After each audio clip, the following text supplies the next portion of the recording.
We would like to begin by respectfully acknowledging that Mass Poetry and Salem, Massachusetts are on the ancestral territory of the Wampanoag, Nipmuc, Massachusetts, Nomekeeg, and Agawam.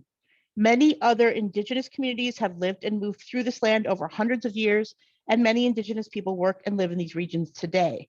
Let's take a moment to honor these ancestral grounds that we are collectively gathered upon and support the resilience and strength that all Indigenous people have shown worldwide. We at Mass Poetry are intentional about ensuring that events are accessible to everyone attending and involved in the festival. We have closed captions available for this event. If you can't see them, you can turn them on by clicking the live transcript button at the bottom of your Zoom screen and then show subtitles. If you would like to turn them off, you can choose hide subtitles. For anyone who is depending on auto captions today, to ensure chat messages are not popping up over the captioning, click on chat at the bottom of the screen and it will open a chat panel to the right. If you experience any trouble with this or any other logistics today, please send a private chat message to myself or Maggie Swafford and we will help you. Regarding Zoom etiquette, please keep yourself muted unless you are invited to unmute by the speakers.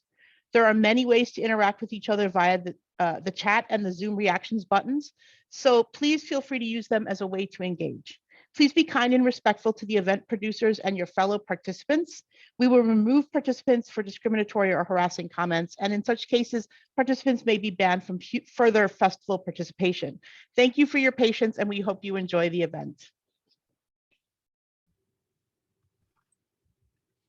Thank you so much, Kate, and thanks to all of the volunteers who've helped us in the lead up to today's panel, as well as the Massachusetts Poetry Festival, and everyone who's here for the panel for joining us. It's a real honor and privilege to be here with you today. My name is Adina Eliana Ginelli, and I have the great fortune to serve as chair of the board of Voices from Inside and to introduce you briefly to our organization and the wonderful program our panelists have put together for us today. Voices from Inside, more commonly known as VFI, is a Western Massachusetts-based organization which serves women who are or have been incarcerated and or are in recovery for more than 20 years. The organization conducts writing groups, readings, and events with, by, and for women directly impacted by incarceration and women in recovery. And I'm so proud and honored to get to work with everyone involved as a writer, volunteer, or board member, especially the brilliant and incredible women you'll meet today. So we'll start with a reading in which our writers will share some of their work of their choice. Then our panel will introduce themselves and we'll open things up for question and answer. Feel free as we move forward to put questions in the chat. The 20th century writer and poet Muriel Rukeyser said, "What would happen if one woman told the truth about her life? The world would split open." VFI is committed to elevating women's voices, the voices of women who are far from voiceless, but who are too often ignored or unheard. Writers of tremendous talent, who much of society might choose at their peril to ignore, but who, as you'll soon see, are captivating in their literary gifts and whose voices deserve the widest possible audience. The writers we'll hear from today produce work that truly splits the world open, and for those of us fortunate enough to bear witness to it, puts it back together and makes it a home. The writing we're about to hear, I know, will move you and all of us beyond words. And then I hope, and I believe from my own personal experience, will inspire us to find some words of our own. So thank you all for being here. Without further ado, I will turn things over to my dear friend and writer, Daisy Diaz. Hi, everybody. It's been a while since I read out, so bear with me. I'm sorry, Dina, are we reading 4 pieces or 3? I apologize. I want to make sure I do the right amount. I believe it's okay as long as it adds up to 10 minutes. Okay, they're short anyway, so it'll probably be less than that. All right. My first one, it's a fun one. and it's called Days of the Week. Thursday ran into Friday, talking about where we going to have some fun and drinks. Friday said, let's go to the pool hall. It was I'm sorry, let me start over. Thursday ran into Friday, talking about where we going out to have fun and drinks. Friday said, let's go to the pool hall. It was late, so Thursday was gone. Friday woke up in Saturday's house with a hangover. Sunday came over to Friday and Saturday, told them they need to come to church. Now here comes stressful Monday, trying to hang out with Tuesday to get to humpback Wednesday. Thursday arrives at Fridays to do it all over again. That was it. Um, my second one is called Sweet Disaster. What a sweet disaster you turned out to be. After being rejected like one eating and throwing up, to only realize you were just being redirected. Your words were razors hidden in grass. They caught me by surprise. My heart and soul tossed around like a tumbleweed, looking for somewhere to settle, being rooted like a tree, becoming that giant where I can see the next disaster coming after me. Um, my next one is called Take a Deep Breath. Freedom is seeing past your depression. Freedom is when it rains, it pours, and you know where your help comes from. Freedom is knowing you can climb that mountain off in the distance. Freedom is laying on grass as to make grass angels, feeling the grass between your fingers as you wiggling them, enjoying the moment while the clouds go by with the world in rotation. Everything around you is moving, but you decide to take a deep breath. Inhale and exhale, and be at peace with your depression, with those mountains in the far but near distance. Relax, breathe, just breathe. My next one is What's Your Picasso? The diversity of my thoughts have their own individual roads to different thoughts. As I close my eyes, my thoughts digress, and my mind comes to peace, breaking free from your poisonous mental thoughts and embrace what's not there. Life is like a drawing. Each new day is a fresh sheet of new paper. If you didn't like yesterday's drawing, you have a chance to draw a new Picasso. What's your Picasso? That's it. Thank you.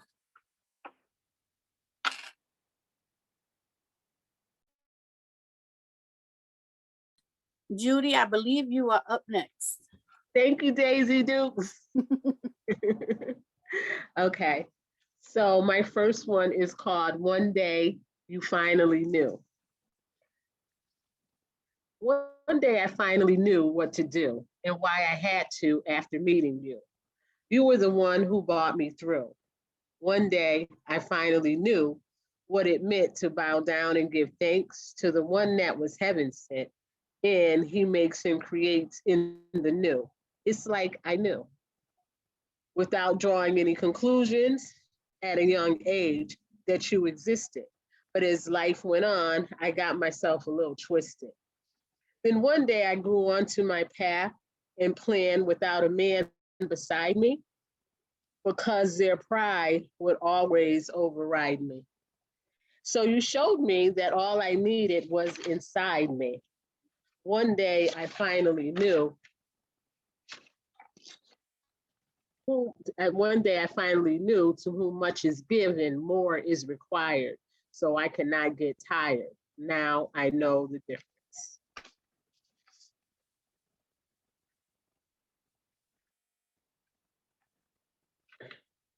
This next one is titled Never, Never Again.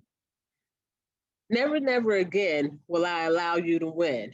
I will not cringe and go on a binge only to find myself hanging on like a door to a hinge. Never, never again will I be your victim. I'm an addict in recovery, part of a new system. You need to discover me, find out who I am if you want to be my fam. And who do you think you are just because you left a scar in my nose and on my mind? I rebuke the thought of you. You cannot have my soul. Jesus is my goal. I will tell you who I am, a daughter of Zion, who has turned her back from the attack of the enemy. Devil, you are a liar, not a friend to me. But something I desire is to go higher with the Messiah. Never, never again will I allow you to win.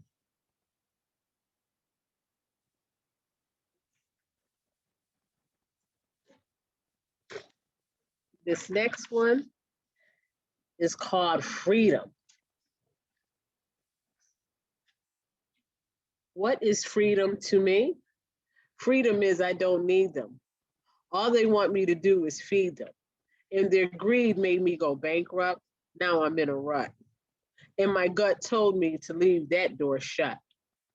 Getting free again is unattainable because I wrote the lyrics, I will obtain it, gain it, and maintain it, saying all the way to the bank, yes, I learned to earn it. Freedom is a two-way street. I am willing to share with everyone I meet, but you have to want it, then you can get free from it. That is freedom. Thank you.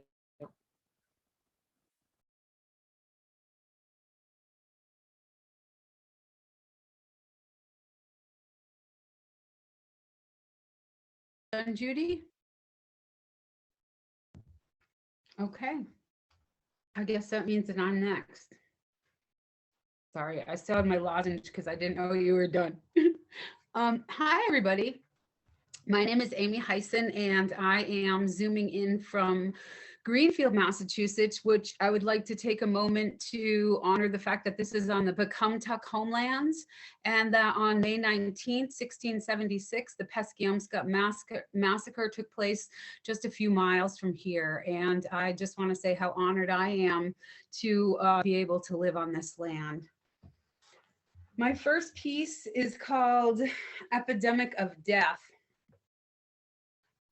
And this is prompted by Victoria Chang's piece in Obit called Friendships. We've lost so many souls since all this began. Just the other day, I learned of another beautiful man gone far too soon. How he passed, I cannot ask, for it is not my place to do so. But knowing what I do, I naturally assume one of two things took him from this time space. It's a rather perplexing fact that I have lost track of how many have slipped away since 2016, the year that it's hard to believe He's Gone became our community anthem song. On a soul level, it all makes sense to me. I see how so many tormented souls are being set free, no longer enslaved to graves of addiction and insanity, no longer held hostage by a life they never meant to lead. Their souls free to be at peace, free to move on, to be who they so desperately long to be. Yet, on a human level, it hurts like hell to witness all this death. And at times, I find it's hard to catch my breath as I look around me and see so much death. And this piece is called Waves of Grief. This was written in October of 2019 after I lost my baby sister very unexpectedly. Grief, like the tide, comes in waves, gentle one moment, fierce the next, knocks you on your ass, rolls you in its tide, salt stinging your eyes, grits of sand lodged between clenching teeth, leaving you gasping for breath with skinned elbows and knees, tossed about, spit out and worn smooth like beach glass, polished by its power. Each wave brings another layer of beauty to the broken. And this piece is called Inching Forward, and it was written in, it was written as a, bleh. Mary Oliver's Wild Geese was a prompt that inspired this piece, is what I'm trying to say. You have already walked on your knees for hundreds, perhaps thousands of miles, and the soft animal of your body has been beaten and broken, seemingly beyond repair.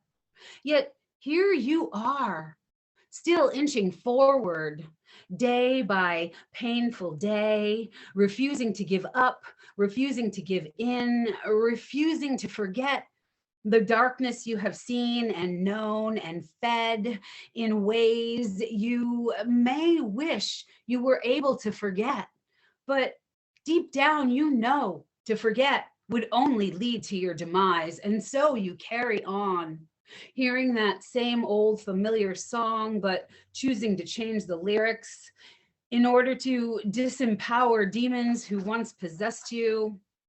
No longer are they able to impress you, nor hold you captive to outdated ways, for you will no longer agree to be enslaved, and you will never get down and walk on your knees ever again. Oh my gosh, I'm only at 3:45. Okay, cool. Ode to Barrenness. 3 tiny holes are all that remain of the womb that bore my daughter. Gazing down at my full naked belly, its frown bears Gazing down at my full naked belly, its frowning navel wears a tiny line. Long since healed, this place where, in pieces dissected with laser precision, they pulled my uterus from this aging body. I know that I should miss it, but I don't. I'm sure some would call me crazy. Women who, for reasons of their own, cling to their own failing anatomy like so much hope. My sisters whose voices call out Om Namah Shivaya, their bodies swaying under the full moon, giving honor to the cycles of their lifeblood. These women may be shocked to know that I do not miss my womb, nor its bleeding. That the full moon is still just as magical as it ever was, even with my now barren anatomy. Lying empty among tall grass in the eclipsing light, I feel the heat of passion rise in my blood to fill me with power.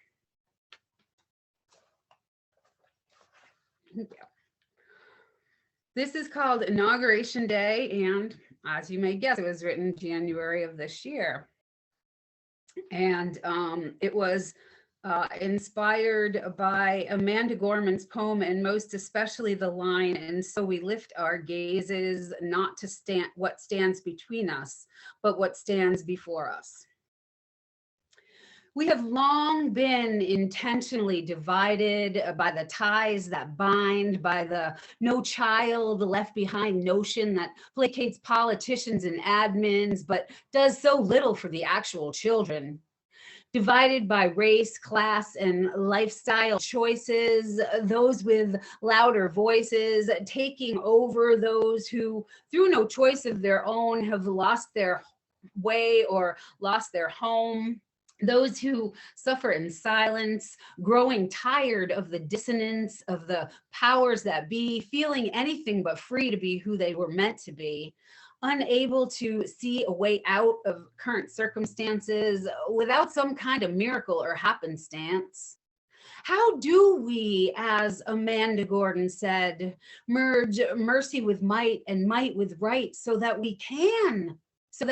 our love can become our legacy? I see so much possibility, and for the first time in a long time, feel hope for what can be. But I'm no fool. I know we have tons of work to do to get from here to there. But don't get me wrong, I know we're still strong, and I still see light everywhere I look. And so even if things seem bleak, I will choose to seek the light and fight with all my might to help us get it right. Thank you. All right, I have two more pieces.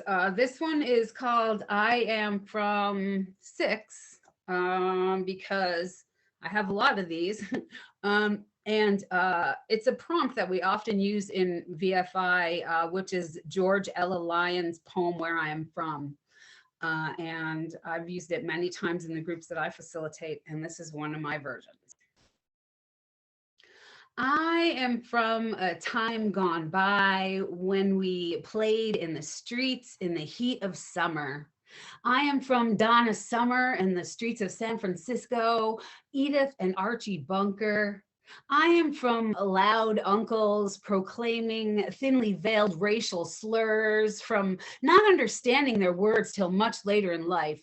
I am from the game of life, Monopoly, Yahtzee, Parcheesi, and I lived to see the day and age change in ways my ancestors would be hard pressed to believe. I am from roll up your sleeves and get dirty, but don't forget to curtsy politely at the sight of royalty. I am from a time when a dime cost $10, from a place where we could legally puff our cigarettes in school, from a time when the Fonz was cool and smoking was too.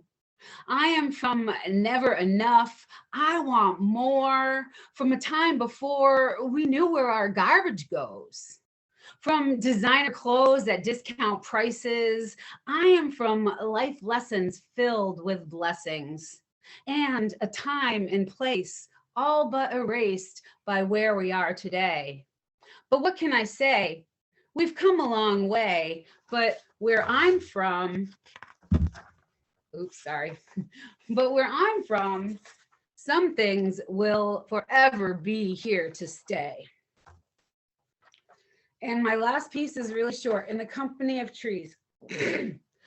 I find my sanctuary in the trees as I feel the breeze among the green and growing things. It makes my heart sing with hope.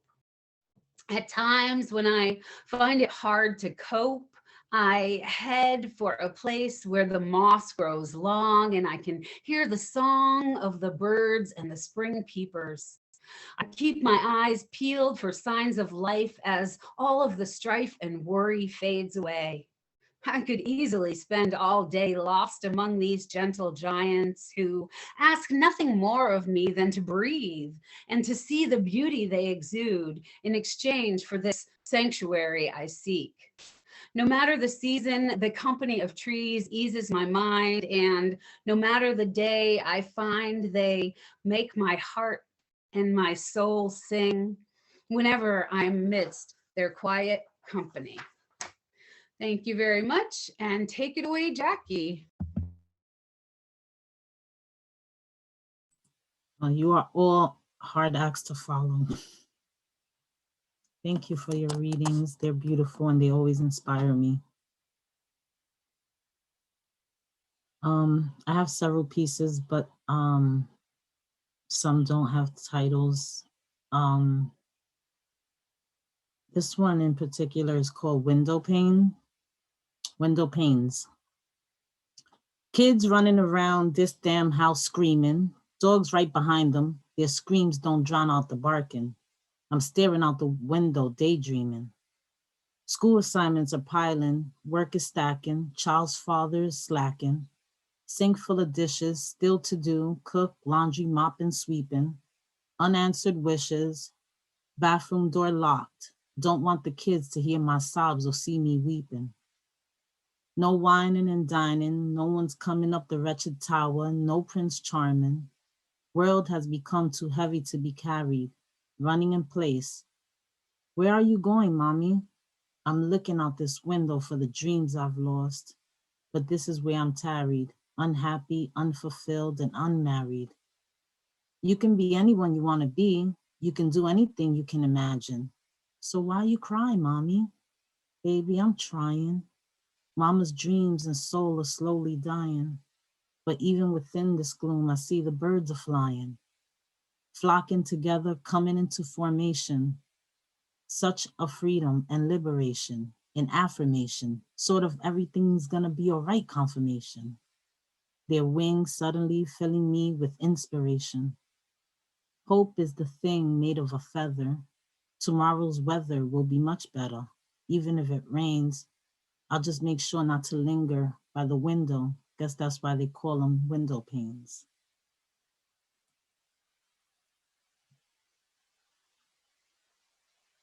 Thank you. This one is called Where I Was Born, and I dedicate this to Daisy Diaz. It's her favorite, and I just feel inspired by her. Where I was born, pumps were open all the summer days. The only way for kids to keep cool. No backyards or pools. Oh, how we used to love to kiss those bad boys under the stairs and in the vestibules. Where I was born, the backs of the buildings had fire escapes, which our makeshift hammocks adorned, quite content with our limbes, coquitos, y piraguas. Ibaros in Brooklyn, de Vega Baja, Fajardo, Manatí, y Caguas. Where I was born, we'd stay out late and play in the rain. Every 20, 30 minutes, we could feel the rumble of the J train, rocking our 3- and 4-story buildings, and with it, the hopes of the frayed. Where I was born, Puerto Rican mommies were hanging out their windows with all their weight and wishes on their pillows, praying their kids would come back before nightfall. Le decían a Papito Dios, van a estar bien. Younger children behind her sitting on the floor, rolling a ball. Where I was born, nothing to see out there. Oh, contraire, mon frere. Discarded needles in empty lots and crack vials on every sidewalk. Never heard a drug or sex talk. Where I was born, some couldn't come to be. Their mommies to be boiled a malta with a contact in it. They called the authorities. The other kids got hit. Where I was born, the kids always had questions but no answers. Mommy, why does that lady have so much makeup and her skirt is so short? No te apure de eso. Just wipe your face of all that dirt. Where I was born, days were dark, fireworks on the 4th were the only sparks. On Tuesdays and Thursdays, lurking all around us were the narcs, waiting to catch a leaning fiend. Eyes agleam, an itch and twitch that would be willing to snitch. Where I was born, the men that stood behind sat at small square tables made of wood, jugando dominos, just like abuelas y abuelos taught them to, ganando con un chuchazo, un capicú. You saw them up close when mommy sent you to get fiao de la bodega, running a tab most of the welfare check will go to, and the pink and purple food stamp booklets too. Where I was born, people were dropping like flies. None of us kids understood why. It was either cancer, TB, or asthma. Mommy, why do doves cry? Why can't we see our loved ones that die? If you close your eyes, you can see all that fades. El bochinche lo confirmó. It was a great big monster. My angel. Estaban enfermo con AIDS. Where I was born, constantly looked at the clock. Papi's missing. As I ate cereal, I thought I saw him on the side of the milk box. Oh, how I ached to hear him knock. Girl, wipe your tears. Pluck those roaches sticking the antennas out of the top of the cereal box.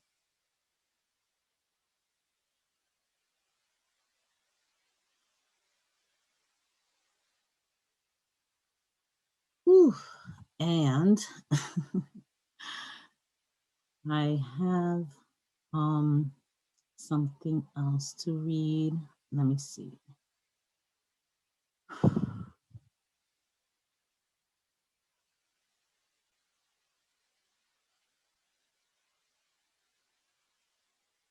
This is called Land of the Free. Land of the free. They make us believe. If you can dream it, you can achieve it. If that is so, at what cost? So much at stake and so many lives lost. Land of the free, a far cry from reality. How could that possibly be? Our drugs pervade our streets. An epidemic we could easily defeat, yet drugs make their way to our children courtesy of the government and the military. Land of the free, so they say, it's beautiful in theory, but such a long ways away. Land of the free, many come here feeling free to dream, yet suffer and struggle, multiple low-paying jobs to juggle. Funds appear when they find reasons for wars. Our young get deployed, step straight to the front lines and die on tour. Can't get out of a deficit or feed our own hungry poor. In the wake of death, mothers' cries muffle the bugle's loud sound. Purple medals in place of loved ones. Parents are told, sorry for your loss, but you should be very proud. A race to incarcerate, no priority to educate. Business is business, the show must go on. What's business to the elite is tragedy for others. What's a profit for some is slavery for our imprisoned sisters and brothers. Land of the free? To what degree?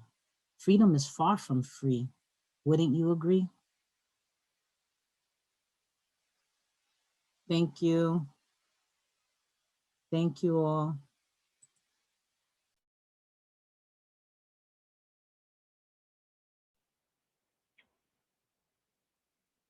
Thank you all.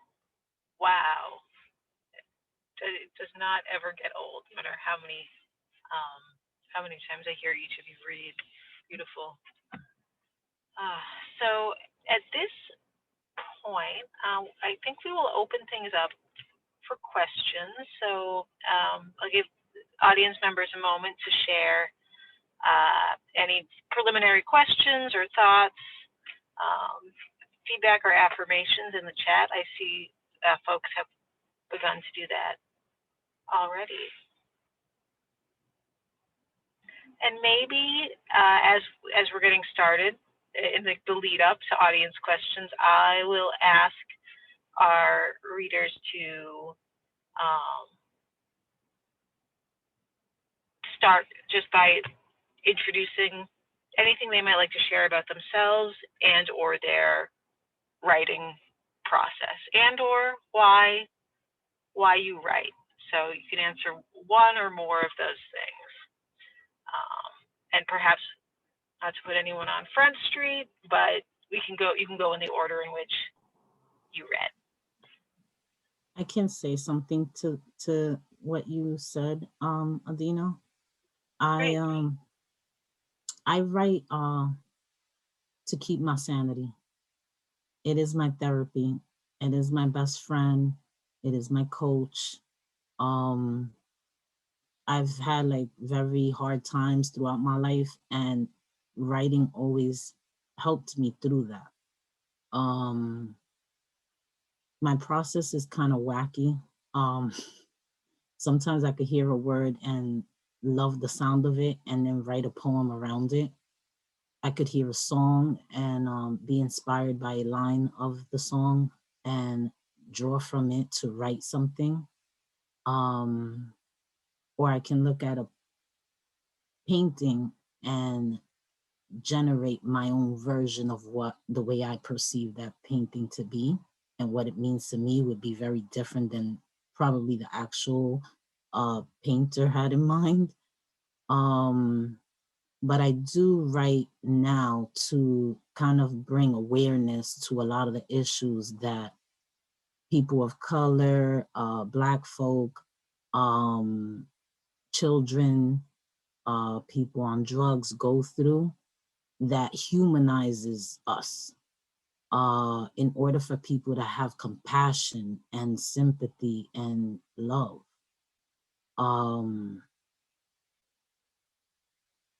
And I totally blanked out on your first question, Miss Adina. Well, you more than answered the others. The part one was just anything else you'd like to share with the audience about yourself, if you would like to, but no pressure. No pressure, Dina. No pressure at all. Well, I would say that at one point I was a young person, 20 years old, with an infant child in a homeless shelter on welfare. I thought that that was pretty much the end for me. My daughter helped save my life. I thought she would save her father's life, but she saved mine instead. I kind of was walking around like a zombie for the next decade. And when I went to jail the third time, I actually was born again in that cell. When I was confined, when I was forced to go to solitary confinement, I pretty much found my words. I found God. I found the beginning of what I thought was the end. That was the beginning of what I thought was the end. Upon leaving, no, upon finishing the 6 months of, being in jail at Rikers Island, which is one of the most notorious jails in the world, I did complete my 5 years of probation. I have to say that there were people in certain parts of my journey that were very instrumental in where I am today. And that includes my probation officer. Like, he was amazing. He eventually figured out that although at first I walked in there with a chip on my shoulder, mad at the world because I had to do probation and I now had a felony, I basically did what I had to do. And when he realized that, then he started to accommodate my schedule, to make sure that I could still get to do all the other things I had to do. But there have been very instrumental people that helped me along the journey. I did not do it alone. And there were several people that pushed me in the direction of God, because for a long time I didn't believe that he existed if I had to go through all of that. Like, woe is me, feeling sorry for myself for many years. And once I got past that, then I was able to pick up the pieces of my shattered life and make something out of it. What I chose to do was turn my pain into power and into helping other people that may have gone through any of that or just any adversity at all. I was willing to help. And that's what I did. I made a job out of it. I said, excuse my French, fuck having a felony be a strike against me. I'm going to use that to lift me. And that's what I did. Thank you so much, Jackie. Thank you. Thanks, Jackie. Adina, can you repeat again what you said, please? So Sure. as far as the After Jackie's beautiful response, I don't even remember. So, anything you'd like to share about yourself, your writing, and why you write? Oh, okay. I found I've been a part of Voices from Inside. 2015 is when I stumbled upon it, and it was in the beginning of my recovery. I've used drugs pretty much all my life. I've been clean, going on 6 years this summer, and writing. It became, I say it all the time, it's like it is my therapy without the therapy, and it's helped me. Is gave me a voice. I was able, and still do, I was able to write down the things that I've been through in my life, and then being able to read it out loud. It was freeing, and I've gotten over a lot of feelings and things that I suppressed so many throughout the years of me using. It wasn't until I stopped and I started writing and attending the events that I was able to read, and I got freed from a lot of there's healing in writing, and I've healed a lot throughout these past 6 years. I mean, writing is amazing. It does a lot. It did a lot for me. I've worked, it is so powerful, and it worked for me. I've worked in a halfway house for women for substance abuse, that I facilitated groups there, that I started a writing group with them, and I've had a lot of women, because writing is pretty much what you want it to be. It's, there's no right or wrong writing. We're not looking at your penmanship. I took it as a tool that I could put it on paper. I put it on paper and I could read it out. And once I read it out, it's like literally living my body. You know what I mean? And and I healed from a lot from that. And yeah, so, and I continue to do that. I also work for a human trafficking department, and we about to start a writers group with them, that I'll be co-facilitating, because I know there's healing in it. And I've seen a lot of women, you don't have to necessarily write your personal stuff on paper, but that is a choice. And if you choose to write it, you don't got to read it out loud. But the point for me, the writing and doing the writers groups in the places that I do them, is to get the women, because that's mainly what I work with, women, to get these things, to speak about these things that they're ashamed and embarrassed of because it was done to them. It's not your shame and guilt. And once you speak about it, it gets easier and better to deal with. So yeah, pretty much it. Thank you, Daisy.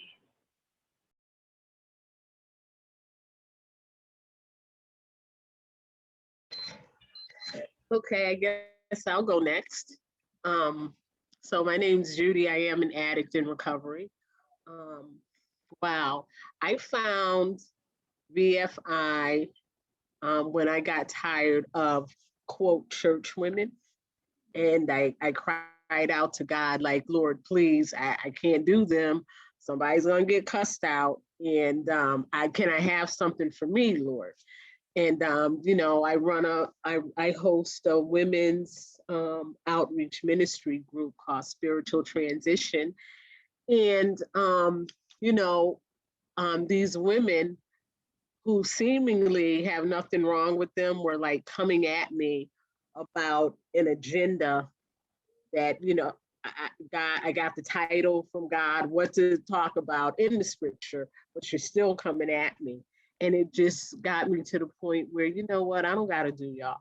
So I prayed about it. And the next Monday when I went to school at Cambridge College, VFI Writers Group was in my sociology class. And I was like, oh my God, that's what I need. That's for me. And it took me like maybe a whole year to catch up with them because, school and papers and stuff, like I was in my 50s, that's hard. So it was just, my schedule was jam-packed, but I ran into my Daisy Dukes at the bus stop one day. And I said, yo, you that girl, you the lady from that came to my college class. And I was so excited. And the next day I contacted Gretchen. So I've been a member at VFI since 2017. Writing does me justice. It helps me clear out some of the clutter that goes into my stinking thinking. It helps me to seemingly walk right, even when I'm not. I'm gonna keep it real. But it's an outlet for me. It's truly an outlet, and I enjoy writing with the women. I write about my truths, put it in poetry form. And it's amazing, this gift that we have, because my stuff be rhyming and whatnot. And I'd be like, yo, did I write that? Like, where'd that come from? So, I'm amazed at the glory of God, the things that we've been through to get here and share with others. I give him all the honor and glory for that. Yeah, so I'm gonna be around at VFI for a while. And that's my story. Thanks for listening. Thank you. Thank you, Judy. I didn't know that story about you and Daisy. I love that. Thanks for sharing that. That made me smile. I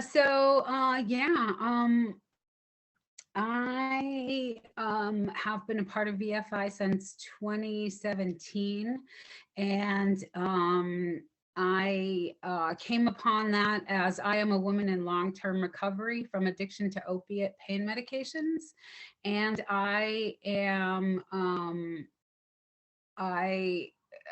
discovered the group at the Recover Project and became a member and wrote with Gretchen. And then I was asked to be a facilitator, to train as a facilitator that September. And so I started facilitating a group at the Recover Project there then. And then I was blessed to, when Greenfield, the Franklin County Sheriff's Office, otherwise known as the Franklin County Jail, when they got, we didn't have a women's pod there, and then we did. And when that was all happening, it was arranged so that VFI could start doing groups in there pretty much right away.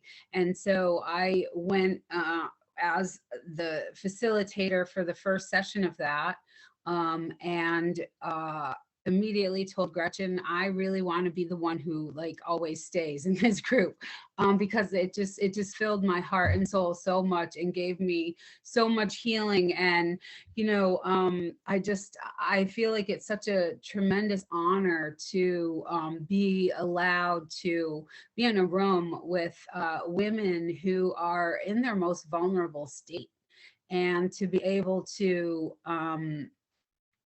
hold space that allows us to come together and write. And the way our groups work is, so we use a writing prompt. We use the Amherst Writer and Artist method. It's tweaked a little bit, but it's basically that. So we offer a writing prompt. It's optional. We write for 15 to 20 minutes. Most of the pieces that you hear us read, we wrote in 15 or 20 minutes, and we may have tweaked them a little bit. But that's what we do. And then we invite the women to read, and we read. So as a facilitator, it's all, you know, we're all together. It's not like we're not a part of the group. So it really does create an amazing space. And then we share feedback, and we only give positive feedback.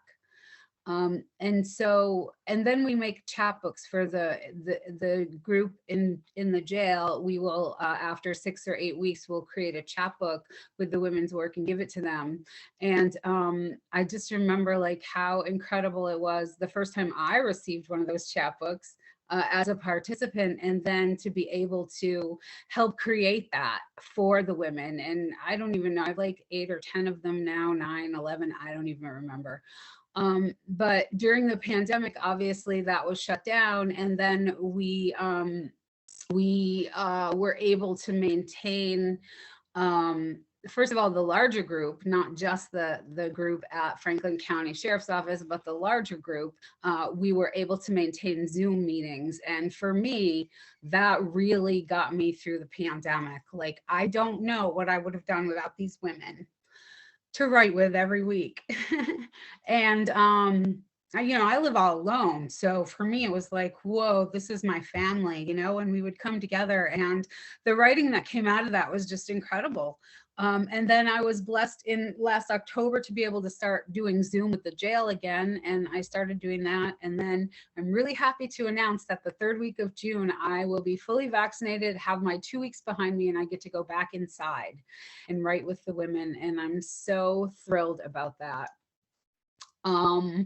As far as what writing does for me, it's obvious I love it. It has healed me. Writing saved my life. Like, I have journals that go back to 1980. And so journaling saved my life. It's always been something I've loved. And it's always something that really comes easy to me. You know, it's funny because someone said recently, oh, writing is hard. And I was like, no, it's not. And then I was like, oh, well, I guess maybe it is hard. But you know, really the process that we've used, I've been doing these groups on the average 2 to 3 or 4 times a week since 2017, and I have been doing this process. So the work that you hear from me is I've been able to have that muscle really exercised, and that's because of the work that we do in VFI.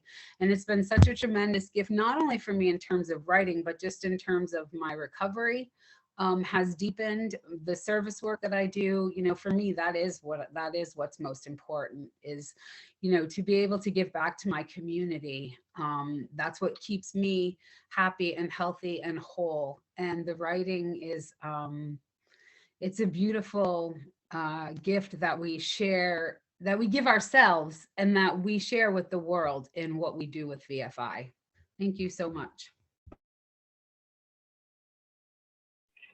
Thank you, Amy, and thank you all. So I want to just check with our mass poetry people. I believe we are nearly out of time and that it's time for us to wrap up. Do any of you, Jackie, Daisy, Judy, or Amy, have anything you'd like to share with the audience before we conclude our session? Last thing. So I'm putting this out here because I've been procrastinating. So I have here a transcript for my very first chapbook, which Paul Richmond from Human Error Publishing has agreed to work with me on. And so I'm just going to say, be on the lookout for Please Don't Feed the Hungry Ghosts, coming out sometime when I get off my ass and actually get to work, get it done, because it's here and ready, and I just keep procrastinating. So I'm putting it out there so that I do it. Wonderful. Wonderful. Thank you, Amy. We'll definitely be looking forward to that chapbook. I will share with everyone a link to VFI's website if you want to learn more about our organization, the work that we all do together. And I just want to mute yourself real quick. Thank you.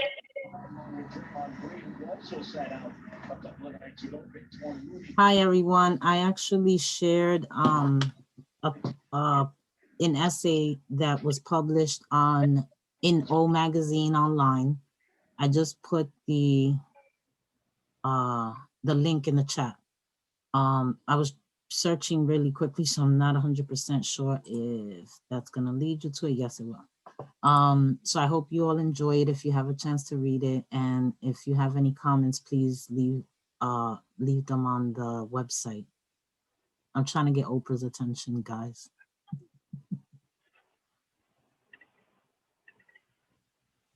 Thank you everyone for coming. Really appreciate you listening. And it's therapeutic just repeating some of this stuff, So I appreciate it. Thank you. So I'd like to say something. Addicts are everywhere. They could be in your church home. You might have an inkling that, or something on the inside of you saying someone is using. Reach out to that person. They might need help. They might need little help along the way. Pull them up and out. Even if you don't know about it, reach out to somebody that you know knows about it. People need help. That's it. And I just want to thank Mass Poetry for allowing us to be a part of the show. It's such a tremendous honor. I really can't thank you enough. It means the world to me.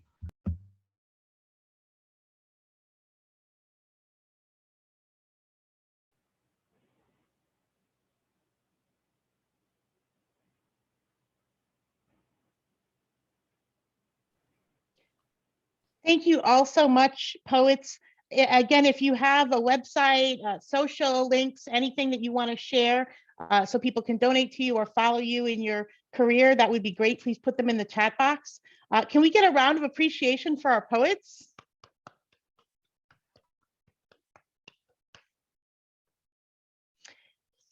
There's plenty more amazing programming happening this weekend. Well, not too much now. It's Sunday afternoon, but there is some more programming.